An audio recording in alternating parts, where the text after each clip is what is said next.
আয় রাব্বুল আলামিন, বাংলাদেশ জাতীয় দল বিএনপির বর্ধিত সভায় তৃণমূল থেকে শুরু করে জাতীয় নেতৃবৃন্দ, তোমার জাতীয় নেতৃবৃন্দকে নিয়ে তোমার শাহী দরবার হাত উঠাইলাম। মাবুদ, মেহেরবানি করি আমাদের সকলের হাতগুলা কবুল আর মঞ্জুর করে নিন।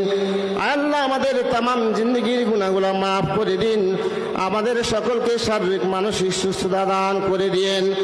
আয় রাব্বুল আলামিন, মেহেরবানি করিয়া মহান স্বাধীনতার ঘোষক শহীদ রাষ্ট্রপতি জিয়াউর রহমানকে আপনি শহীদ হিসাবে কবুল আর মঞ্জুর করে নিন। আল্লাহ, তার কবরকে জান্নাতুল ফেরদৌস উচ্চ মাকাম দান করে দিন। আল্লাহ, দেশনেত্রী বেগম খালেদা জিয়া এবং মহান স্বাধীনতার ঘোষক শহীদ রাষ্ট্রপতি জিয়াউর রহমানের কলিজার টুকরা আরাফাত রহমান বনানী গোরস্থানে শুয়ে আছেন। মাবুদ, মেহেরবানি করিয়া তাকে কবুল আর মঞ্জুর করে নিন। আল্লাহ, তাকে জান্নাতের উচ্চ মাকাম দান করে দিয়েন।